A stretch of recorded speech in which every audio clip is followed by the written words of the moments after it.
esse descasamento do entendimento pode criar cenários muito perigosos. Então, qual que é a primeira fase num planejamento estratégico?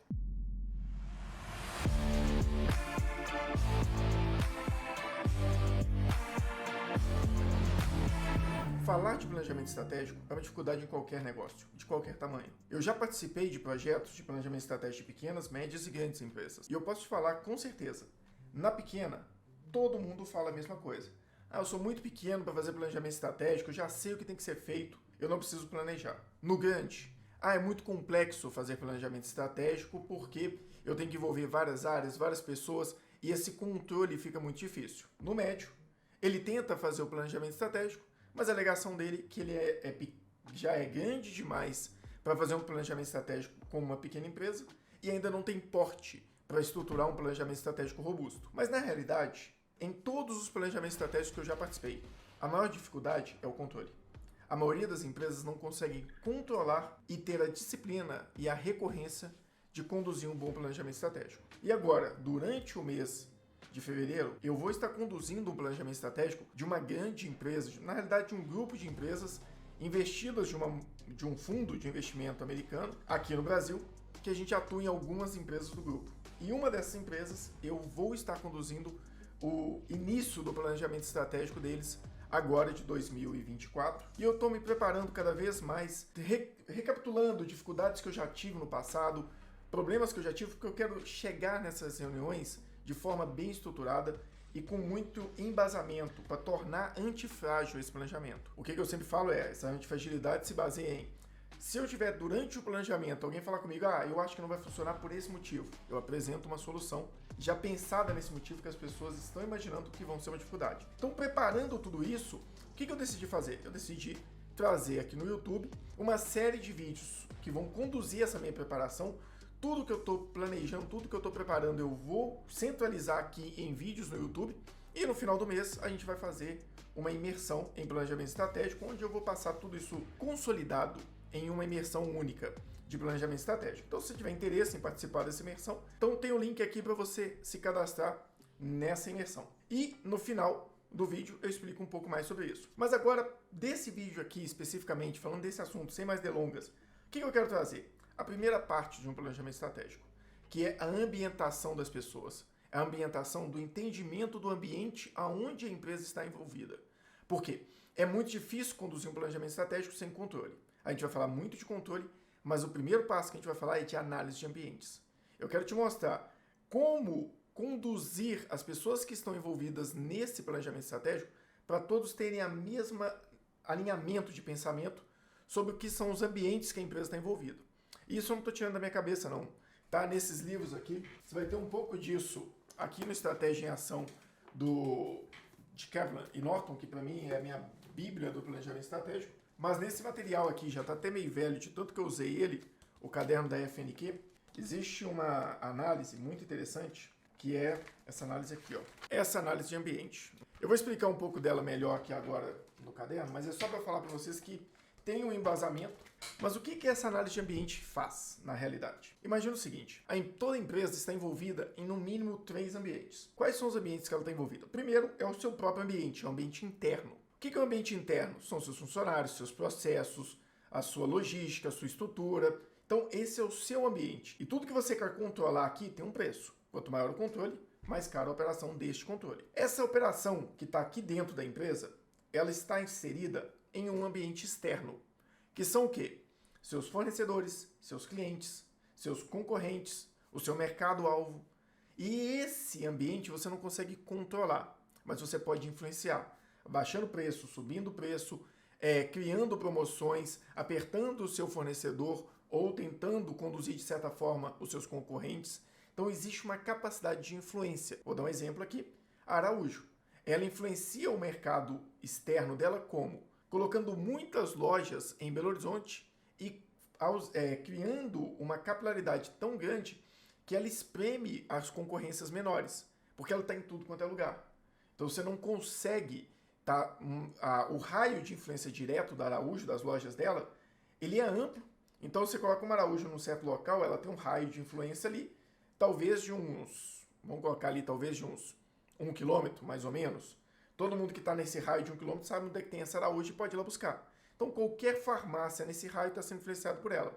Se ela coloca em vários lugares, ela acaba influenciando cada vez mais. Então, tem esse ambiente, que é um ambiente externo. Mas existe um terceiro ambiente, que é um macroambiente, que é um ambiente econômico, político, tecnológico, que você não influencia e nem controla. Você, no máximo, observa, para não perder esses ambientes de vista e não conseguir, além de perder, você não pode perder esse ambiente de vista e você não pode ser atropelado por alguma coisa que aconteça em algum desses macroambientes. Então, qual que é a primeira fase num planejamento estratégico que eu gosto de utilizar?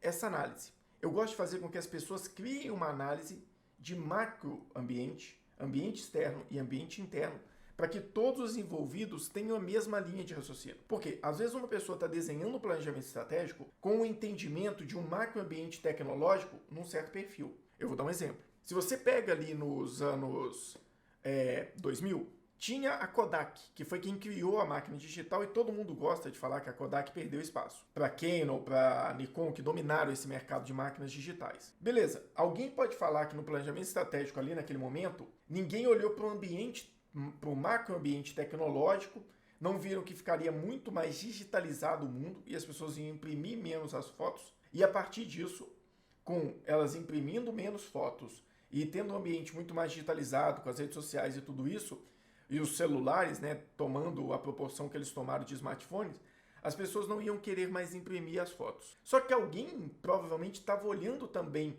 para o ambiente externo, onde a Kodak financiava as máquinas que ela vendia para o mercado, para os seus distribuidores, seus dealers, para os seus, como se fosse franqueados, né, as lojas que faziam impressão de fotos. A própria Kodak produzia as máquinas, aquela máquina de revelação em poucos minutos, você deve ter passado por isso se você tiver mais do que 30 anos. Então, ela financiava aquelas máquinas e aquilo ali estava no ambiente externo dela. Por mais que tinha um macroambiente apertando muito ela, se ela voltasse toda a sua estratégia para esse macroambiente de máquinas digitais, ela ia ter um problema seríssimo porque ela financiava aquelas máquinas para os seus fornecedores, para os seus clientes, para os seus franqueados ali de revelação. Então, se ela olhasse somente para o macroambiente, ela não conseguiria olhar para o ambiente externo e automaticamente, quando ela chegasse no ambiente interno, ela ia ver que ela estava financiando aquelas máquinas. Se aquele mercado parasse de pagar as máquinas, ela ia falir, porque ela não teria caixa. Então ela não poderia resolver o problema através do macroambiente. Se ela olhasse somente para o ambiente externo e o ambiente interno, que era o caixa e os seus clientes, fornecedores ali, parceiros, ela não ia ver o que estava acontecendo no macroambiente. Então, esse descasamento do entendimento pode criar cenários muito perigosos. Então, por exemplo, a Kodak faliu. Valeu a pena ela ter olhado só para o ambiente externo, um ambiente que ela influenciava, e ter visto que ela não teria caixa para suportar aquele cenário e aqueles financiamentos que iriam falir as empresas, né, que compravam dela as máquinas, sendo que, no final das contas, essas empresas acabaram não tendo condições de continuar, ela não teve condições de continuar e competir no mercado, então ela deixou de lado uma oportunidade. Aí a gente entra no outro cenário, que é a análise de forças, fraquezas, oportunidades e ameaças, que ali é um segundo cenário. Então, se você não coloca todo mundo ambientado nessa análise de cenários, você não vai conseguir evoluir para uma análise de SWOT de forma condizente. Então, o primeiro passo é essa análise. Eu vou mostrar mais ou menos algumas possibilidades de análise dela, mas eu vou fazer um desenho aqui mais a grosso modo, tá?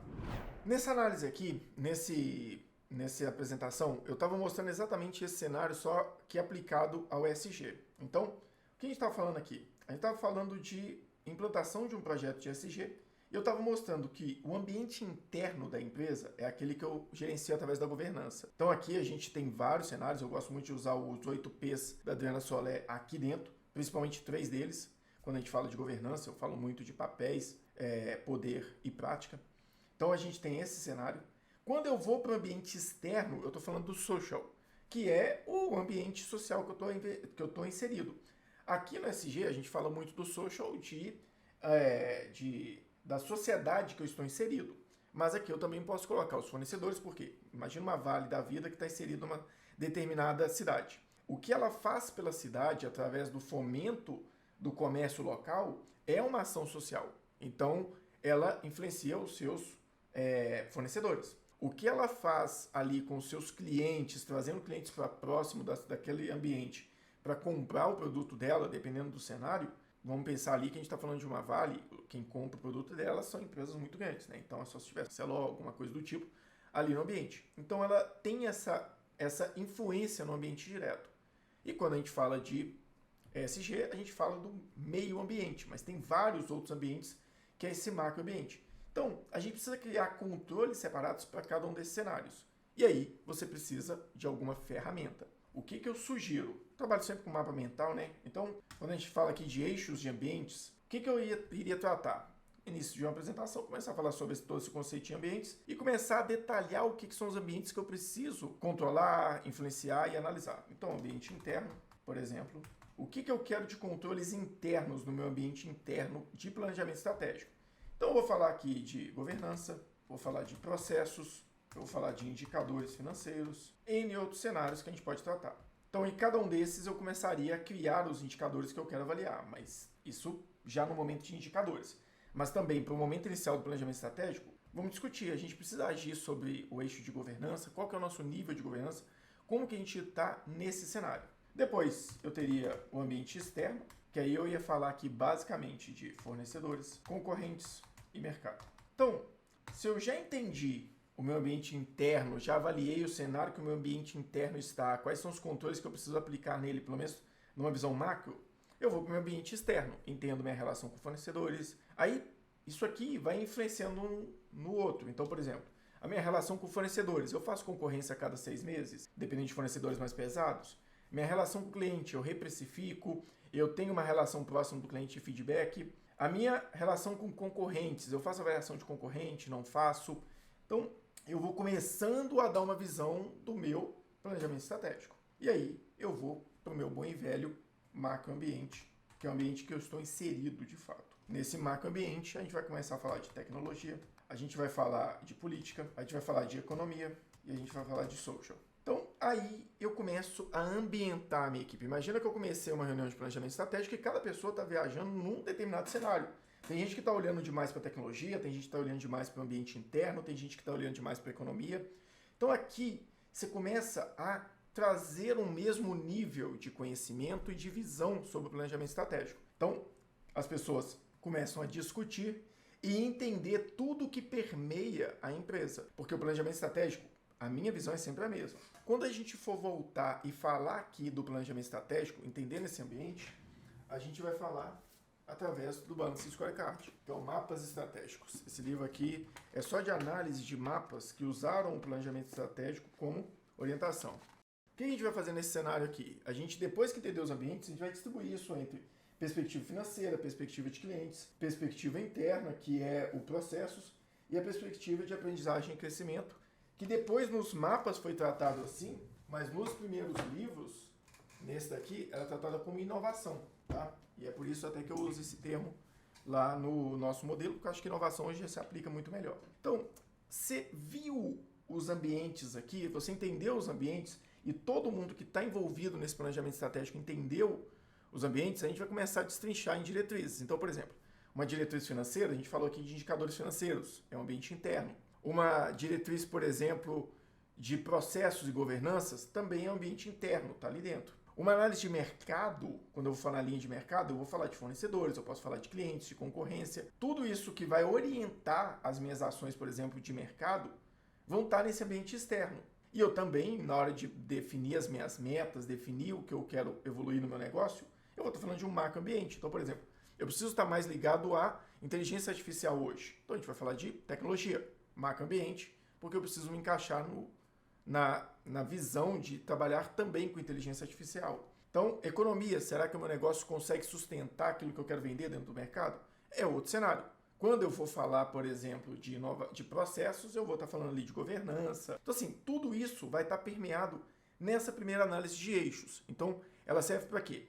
Primeiro, para ambientar as pessoas sobre aquilo que, de fato, eu estou criando dentro da minha estrutura de planejamento estratégico como uma visão do mercado. Então, eu fiz uma visão da minha empresa, uma visão externa, né, do que está próximo de mim, e uma visão do mercado.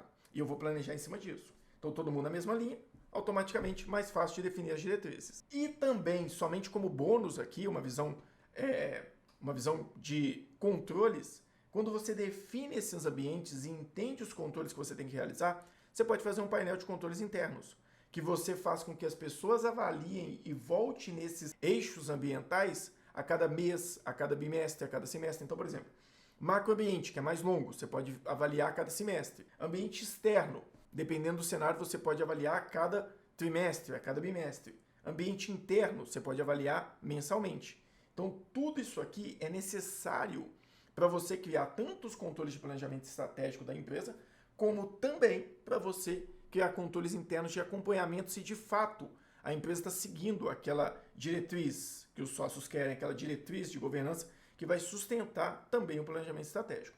Mas isso é pauta para outro vídeo, mas só para vocês verem, isso aqui eu já mostrei várias vezes aqui. Então, só para vocês terem uma noção como que vocês podem fazer esse controle através do Office 365, que eu sempre comento aqui. Isso aqui é uma ideia de planejamento estratégico, é um exemplo. O que eu sempre falo para os clientes, você pode vir aqui no painel de controles internos e fazer o seguinte, você pode criar os controles que você quer controlar, colocar a periodicidade aqui dentro do lists, dentro do SharePoint. Tem um vídeo só falando disso aqui. Então você pode ter controles de contabilidade, são controles internos. Você pode ter controles aqui financeiros, também são controles internos. Controles de logística, dependendo do cenário, pode ter controles aqui que são do ambiente externo. Controle comercial pode ser do ambiente externo. RH, dependendo do cenário. TI. Você pode ter controles aqui de PCD, de segurança do trabalho, gestão de macroambiente, que pode ser legislações. Então tem N controles que você pode criar e você cria a recorrência dele aqui dentro de uma outra lista para as pessoas executarem. Então vão ter etapas, se ele está sendo executado, se já foi executado, se já foi auditado. E você também pode controlar isso aqui através de um calendário. Acho que está em janeiro de 2020 esse exemplo. Deixa eu só colocar aqui. É isso aqui. Então você vai tendo o controle, da lembrança que tem que executar aquela avaliação a cada X períodos, e também você tem a possibilidade de acompanhar se eles foram ou não realizados pelo Kanban. Então o painel de controles internos ele é necessário. Só com essa visão aqui de análise de eixos, que ela é extremamente estratégica, você deu o primeiro passo para o planejamento estratégico e você também deu um primeiro passo para controles internos que são essenciais para uma segurança de uma operação em uma empresa, principalmente quando os sócios querem se desligar da operação ou pelo menos sair um pouco do ambiente operacional, ser aquele sócio que está agarrado ali no trabalho, na operação, no dia a dia e começar a ir para um nível mais estratégico. Isso aqui é uma forma de você ter segurança quanto a isso. Tá? Então, basicamente, pessoal, o que eu queria trazer aqui hoje para vocês é só essa visão de eixos, extremamente importante, extremamente estratégica. É o primeiro passo para um bom planejamento estratégico. Então, isso aqui é só uma visão de como fazer, né? É uma visão macro. Se precisar de alguma ajuda, te dou duas sugestões. Uma é procurar a gente como consultoria, ou procurar uma outra consultoria, a escolha de vocês. E, claro, dê preferência para a gente, porque você está vendo que a gente tem alta capacidade de ajudar nisso. Ou então, você se inscrever na nossa imersão de planejamento estratégico e fazer por si só a partir da nossa imersão, que vai acontecer no final de fevereiro. Não se esquece de se inscrever aqui no canal. Se você gostou do vídeo, não se esqueça de se inscrever no canal e se inscreve na imersão também, falei errado. E também, se você quiser ver a gente mais no dia a dia, o que a gente faz aqui na pró-resultado, de forma mais dinâmica, essas coisas que acontecem no dia a dia, faz o seguinte, segue a gente em todas as redes sociais.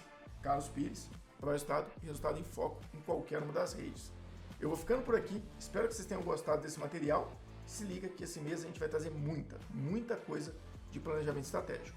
Eu sou o Carlos Pires e aqui no canal você já sabe, a gente sempre fala de gestão, planejamento e muita contabilidade estratégica.